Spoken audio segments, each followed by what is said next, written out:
Imagine you are finally settling into your favorite armchair for a quiet evening of reading, or perhaps you're sitting in the back of a hushed sanctuary listening to a moving sermon. Maybe it is that long-awaited moment during a grandchild's school recital where the room is so still you could hear a pin drop. The world around you is peaceful, but inside your throat, a battle is brewing. You feel it, that thick, heavy, sticky lump forming right at the base of your neck, crawling upward like it's claiming territory. You try to swallow hard, once, then twice, hoping to just wash it away, but the sensation is stubborn and suffocating. You try to focus on the music or the book, but the irritation is all you can think about. Finally, the pressure breaks. You let out that deep, awkward, wet hacking sound that echoes through the quiet room. You see the person in the row in front of you stiffen. You catch a concerned, almost fearful glance from a friend who looks at you like you're coming down with something serious. You quickly take a desperate sip of water, trying to mask the noise, and pray the feeling finally vanishes. But here is the brutal truth. For many of us over 60, it never truly does. It's not a cold, it's not just a tickle, and it's certainly not your fault. You have likely spent months, or perhaps even years, treating this like a stubborn cold that simply refuses to die.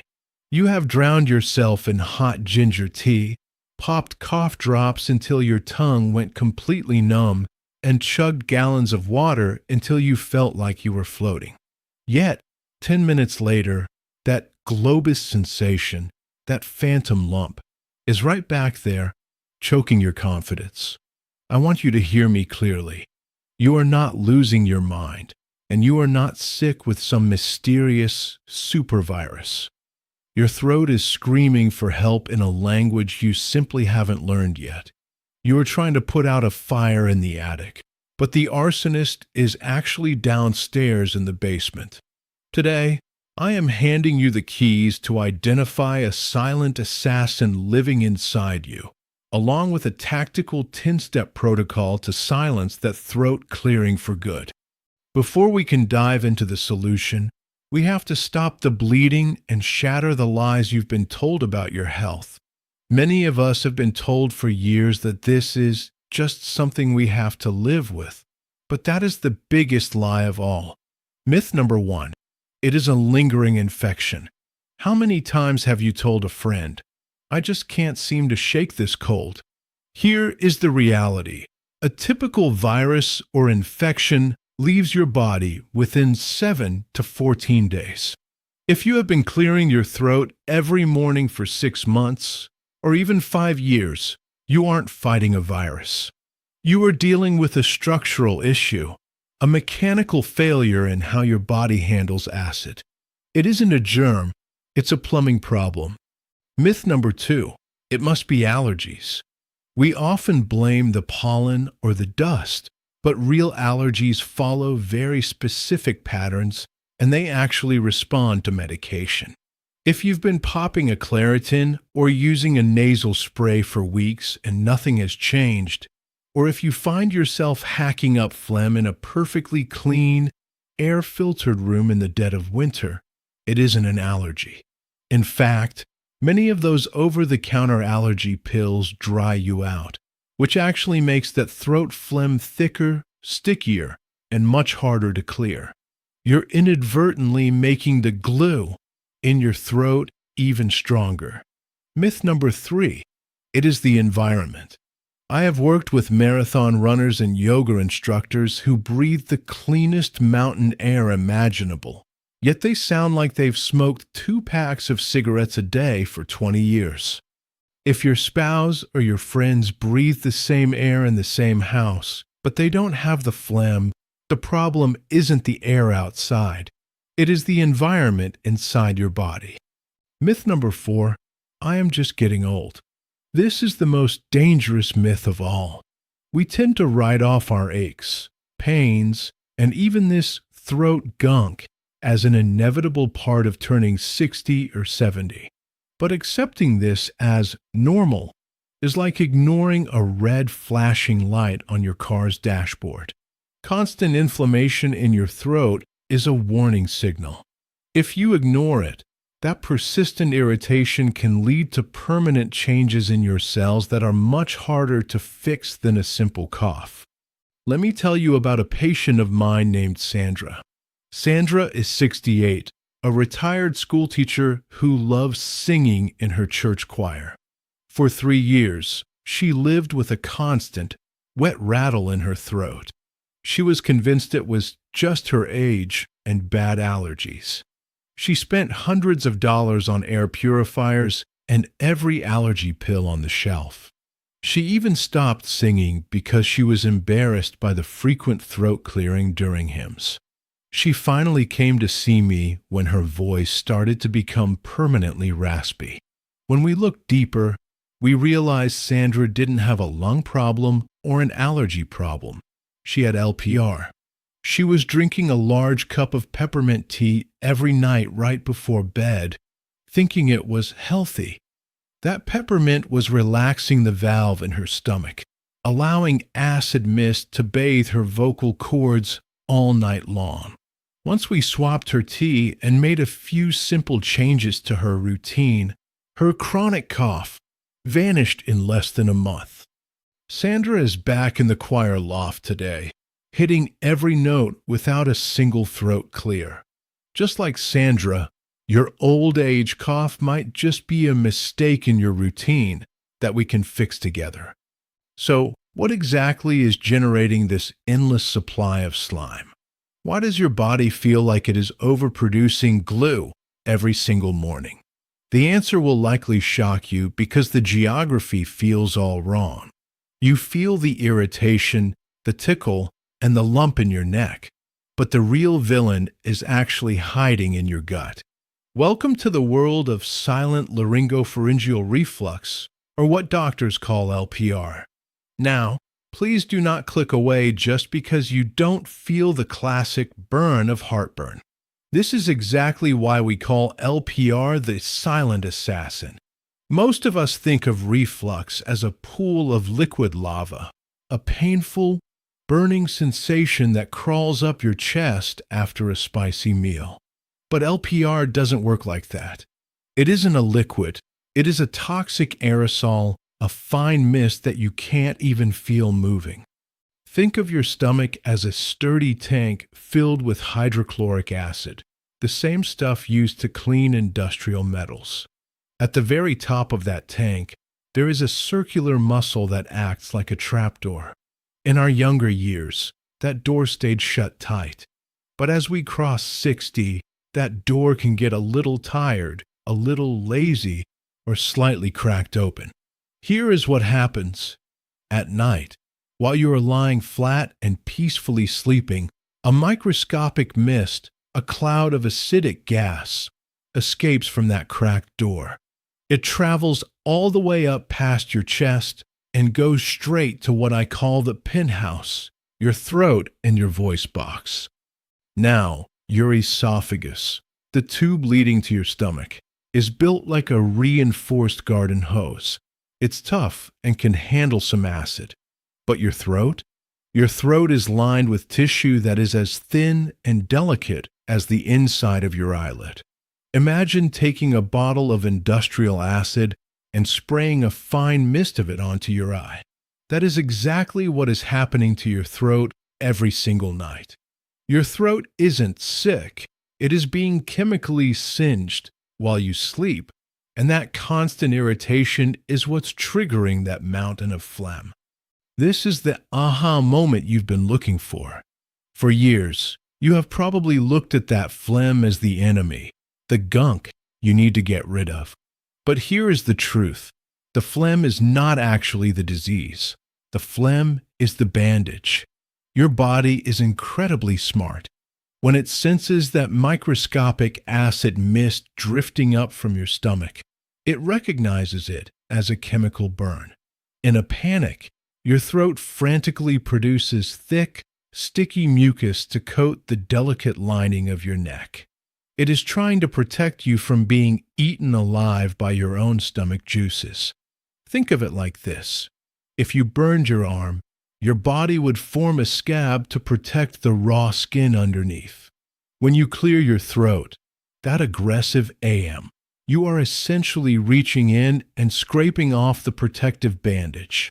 The moment you clear it, your throat is exposed and raw again, so your body rushes to create even more phlegm to replace what you just cleared. It's a vicious cycle that you can't win by hacking and coughing. But there is a secret weapon the acid uses that makes this even worse, something called pepsin. Pepsin is a powerful digestive enzyme. Its only job in life is to break down and digest meat, like the steak or chicken in your stomach. When that acid mist floats up, the pepsin tags along and latches onto your vocal cords and throat tissue. It sits there quietly, like a tiny sleeper cell or a dormant landmine, just waiting for a spark. That spark comes the moment you take a sip of something acidic, like your morning coffee, a glass of orange juice, or even a piece of fruit. The acid in your drink wakes up the pepsin. Once it's awake, it doesn't realize it's in your throat. It thinks it's in your stomach, so it starts doing its job. It starts digesting your own cells. This causes massive inflammation, redness, and, you guessed it, even more defensive phlegm. When we say LPR is a serious condition, we aren't exaggerating. Without realizing it, you are quite literally being digested from the inside out, one morning cup of coffee at a time.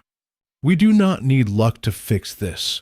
We need a clear, professional battle plan. Because we are over 60, our bodies don't bounce back as fast as they used to, so we have to be smarter than the assassin.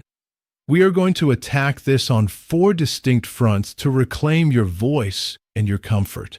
The first thing we must do is enlist the help of Mother Nature. 1. Defy gravity. You must elevate your upper body while you sleep. But please, listen closely. Do not just pile up soft pillows under your head. This actually bends your body at the waist, which puts more pressure on your stomach and forces the acid mist upward. You need to lift the entire mattress. Use 6-inch wooden blocks under the 2 legs at the head of your bed, or invest in a firm mattress wedge designed for reflux. 2. The left side rule. If you are a side sleeper, always choose your left side. Because of the way the human stomach is shaped, sleeping on your left side physically keeps the stomach liquid sitting safely below the exit valve, making it much harder for that toxic mist to rise into your throat. We need to change the environment inside your stomach so it stops producing that gas.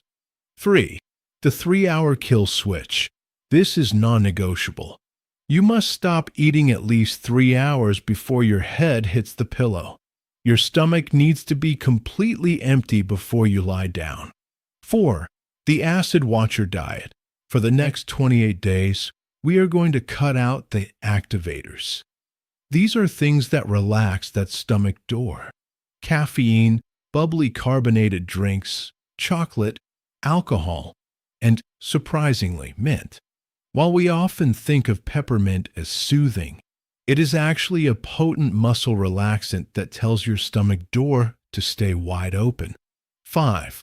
The alkalizing gargle. To kill that sleeper cell pepsin we talked about, you need an alkaline wash. Every morning and after every meal, gargle for 30 seconds with alkaline water. Look for pH 8.8 or higher, or a simple mix of a half teaspoon of baking soda in a glass of water. This deactivates the enzymes sitting on your throat tissue instantly. 6. Small frequency. Instead of 2 or 3 large meals that stretch your stomach out, switch to 5 small meals throughout the day. You should never eat until you feel stuffed. A full stomach is a leaky stomach. 7. The chewing gum protocol. Pop a piece of fruit-flavored, sugar-free gum after you eat. Chewing stimulates your salivary glands.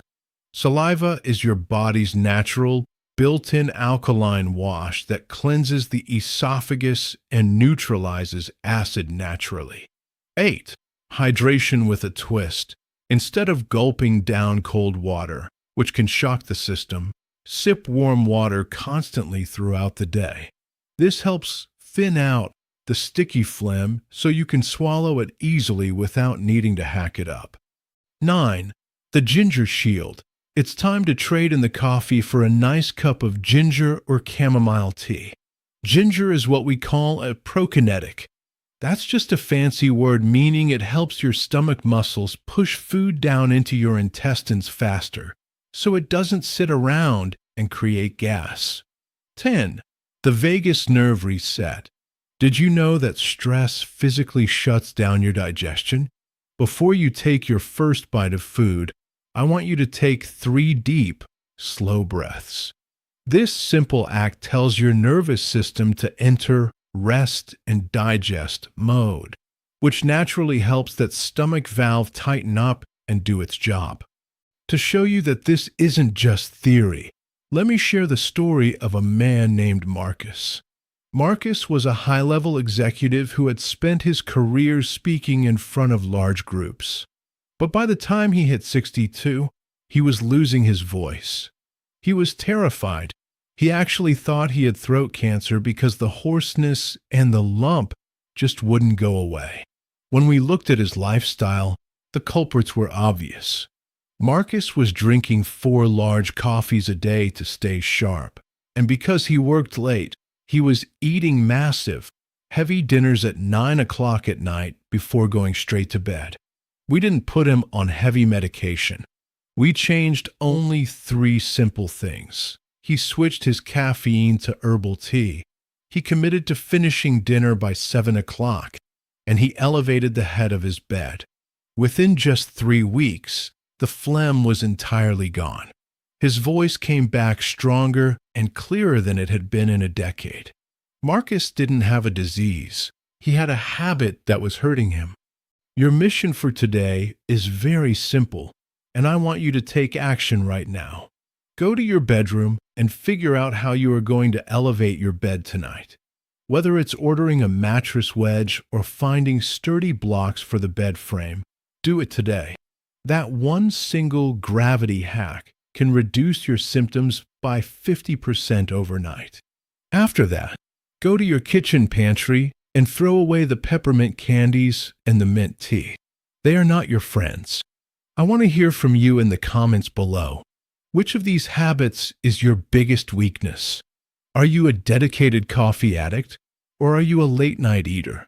Let's be honest with ourselves and hold each other accountable in this community. Don't let a lazy stomach valve silence your voice or steal your comfort. Click that subscribe button for more health truths for our golden years, and I will see you in the next video.